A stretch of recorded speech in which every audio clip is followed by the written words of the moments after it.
Après les massacres du 28 septembre 2009, nous avons vu deux camps entrer en guerre. Le camp de Dadis qui accusait Alpha Condé et le camp d'Alpha Condé qui accusait Dadis Camara. Cependant, 6 mois après, les deux camps vont faire front commun pour combattre Cellou Dalein Diallo au deuxième tour des élections de 2010 et enfin aboutir à un gouvernement qu'ils vont former ensemble. Le premier gouvernement d'Alpha Condé et le reste des gouvernements d'Alpha Condé. Nous nous sommes toujours demandé comment est-ce que ces deux camps sont parvenus à faire front commun. Et dans cette vidéo, nous allons tout vous dire. Suivez.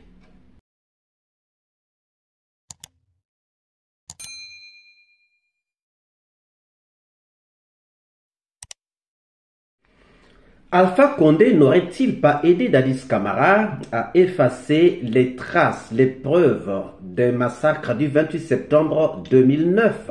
C'est de cette question que nous sommes partis pour aboutir à la conclusion que nous réservons à la fin de cette vidéo. Cette question est partie du fait que nous nous sommes beaucoup interrogés de comment le camp de Dadis Camara et celui d'Alpha Condé sont parvenus à travailler ensemble, main dans la main, dans un même gouvernement, suite donc à une campagne battue ensemble contre Cellou Dalein Diallo après 6 mois seulement d'une guerre farouche parsemée d'accusations mutuelles les uns contre les autres. Tout est parti des massacres du 28 septembre 2009. Dadis Camara a accusé Alpha Condé d'en être le commanditaire et il l'accuse, le qualifie de traître envers ses collègues qu'il a piégés alors qu'ils abandonnaient pour ne pas participer à la marche qui va donc mettre à mal les autres collègues leaders politiques. Il le qualifie de rusé, de méchant, de mauvais. Alpha Condé, quant à lui, remet ou met toute la responsabilité sur Dadis Camara. Oui, il accuse Dadis Camara d'être le commanditaire des massacres du 28 septembre 2009. Il en désigne même le cerveau moteur Papa Koli Kourouma, cousin de Dadis Camara. Nous vous laissons d'abord suivre cette petite vidéo pour avoir une idée de ces accusations et nous revenons pour la suite. Suivez. Je crois que c'est une répression qui était programmée parce que certains théoriciens, notamment Papa Koli, le ministre de l'Environnement, qui a formé le groupe d'intellectuels pour que Dadis soit candidat, ils ont dit que la meilleure façon d'imposer la candidature de Dadis, c'est d'effrayer les leaders politiques, et de mater les militants. Comme ça, le mouvement ne va pas durer, ils auront la paix. Donc, c'est quelque chose de prémédité. Mais... c'est le plus rusé. Pourquoi il est rusé et méchant? Il a laissé les autres leaders ici. Il est parti aux États-Unis. Et donc, Dalein est resté, Jean-Marie Doré est resté, Fall est resté, si j'ai bonne mémoire. Oui, il était là. Sidia est resté. Mokhtar, le jeune. Mokhtar, il est resté, lui il est parti. Pourquoi il a fait? Il est très rusé. Il a fait pourquoi?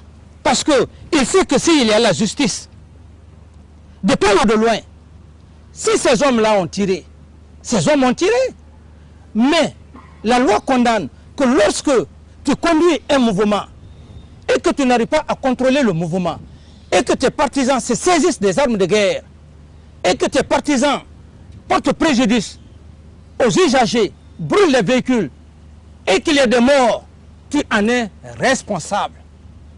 Et donc, ça veut dire que si demain, la loi, la justice, de près ou de loin, doit condamner, d'une part, ceux-là comme militaires, c'est que ceux-là, les leaders qui sont là, ils vont être certainement condamnés. Je ne dis pas condamnés parce que je dis certainement.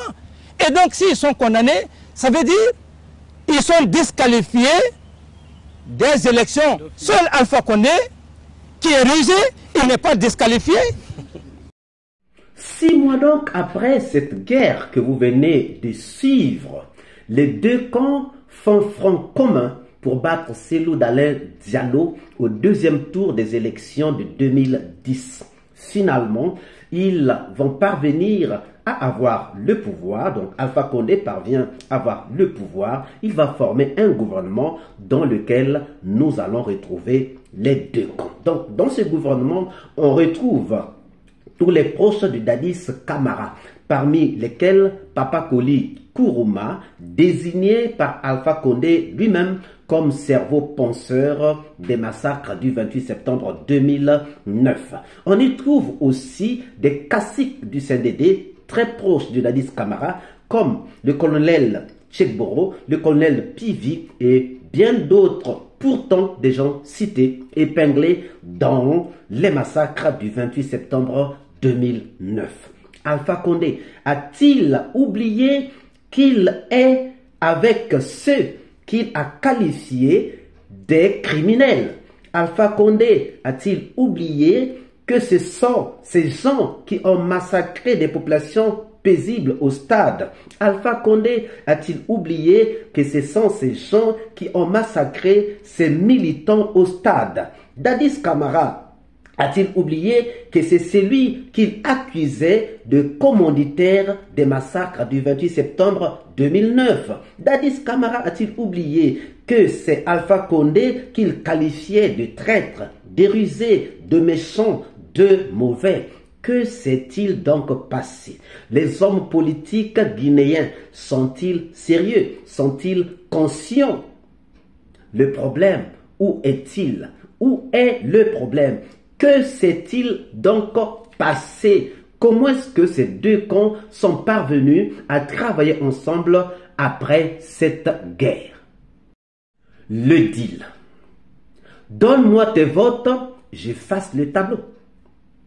C'est ça le deal entre Alpha Condé et Dadis Camara. Donne-moi tes votes, j'efface le tableau.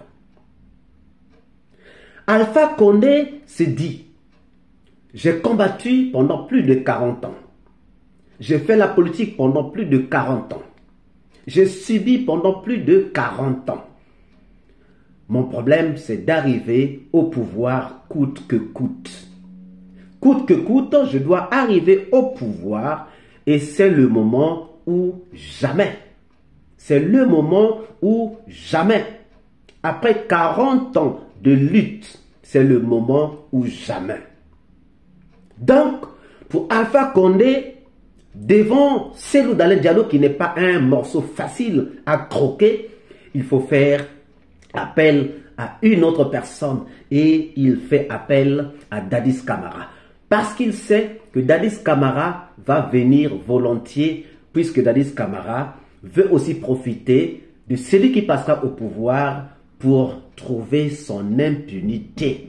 Donc, pour Alpha Condé, mieux vaut monter sur le dos d'un diable pour aller au ciel. Et donc, il va chercher à monter au dos du diable pour arriver au ciel. Il faut faire appel à Dadis Camara pour que je parvienne au pouvoir. Alpha Condé, donc, est prêt à tout. Il est prêt à tout pour qu'il puisse arriver au pouvoir. Il va donc monter au dos du diable pour arriver au pouvoir. Pour Dadis Camara, jouer sa carte pour signer son impunité. Pour Dadis Camara, trouver un refuge pour ses poulains, les Tchekboro, les Pivi. Pour Dadis Camara, c'est permettre d'effacer aussi les traces, parce qu'il est parti de façon brutale. Il a des choses qu'il n'avait pas pu effacer. Il faut qu'il soit là, il faut que ces gars soient là pour continuer à effacer les traces, les preuves des massacres du 28 septembre 2009. Encore tout faire pour extrader Toumba et l'effacer pour qu'il n'y ait plus de témoins gênants. Pour mieux comprendre cela, nous allons nous poser deux questions. Pourquoi l'instruction judiciaire des massacres du 28 septembre a-t-elle pris beaucoup de temps? Et la deuxième question, c'est pourquoi les opérations d'identification des fosses communes avaient-elles été arrêtées? Oui, chers amis. L'instruction judiciaire des massacres du 28 septembre 2009 a pris du temps. D'abord, le rapport de la Commission nationale d'enquête indépendante avait été déposé depuis décembre 2010. Seulement, ce n'est que en 2012 que le pool des juges d'instruction est mis en place, soit 2 ans après. Pourquoi? Point d'interrogation. Ensuite, mise en place en 2012, ce n'est qu'en 2017, soit 5 ans après sa mise en place, et donc 9 ans après les massacres, que le pool des juges d'instruction vient à bout de son instruction. Réponse: il fallait terminer le processus d'effacement des traces. Donc, effacement des preuves, effacement des témoins. Surtout que depuis mars 2017, Toumba est déjà extradé. On peut donc boucler l'instruction car le coupable parfait est déjà sur place. Deuxième question, pourquoi les opérations d'identification des fosses communes ont-elles été arrêtées? Vous vous souviendrez, peut-être que vous n'êtes pas au courant, mais le ministre Cheikh Sako était déjà rentré en contact avec des magistrats maliens qui avaient déjà travaillé sur des charniers afin de travailler avec les magistrats guinéens dans l'identification des fosses communes où ont été enterrés, engloutis les disparus des massacres du 28 septembre 2009. Cependant, Alpha Condé lui-même avait demandé de surseoir ses enquêtes, de surseoir ses opérations. Souvenez-vous. Et même le ministre Cheikh Sako dit que ça avait été difficile pour lui de travailler parce qu'il avait trouvé beaucoup d'embûches, beaucoup d'obstacles sur le chemin de l'organisation du procès des massacres du 28 septembre 2009. Posons-nous donc une question. Pourquoi donc Alpha Condé, posons-nous quelques questions. Premièrement, pourquoi donc Alpha Condé a accepté de travailler avec les criminels alors qu'il savait que c'était des criminels? Pourquoi est-ce que Alpha Condé a fait obstruction à l'identification donc des fosses communes? Pourquoi donc Alpha Condé a pris du temps à mettre en place le pool des juges d'instruction? Chers amis, en conclusion, nous disons que Alpha Condé a participé, sinon a aidé d'une manière ou d'une autre à l'effacement des preuves. Il a aidé Dadis Camara parce que le temps que les caciques du CNDD sont restés au pouvoir avec Alpha Condé, c'était pour effacer les traces. Et Alpha Condé le savait bien. Alpha Condé le savait bien. Donc, nous concluons qu'Alpha Condé a contribué à aider Dadis à effacer les traces. Qu'en pensez-vous? Mettez vos réponses dans les commentaires. Chers amis, si cette vidéo vous a plu, nous vous prions de bien vouloir laisser vos pouces bleus, de commenter, de partager.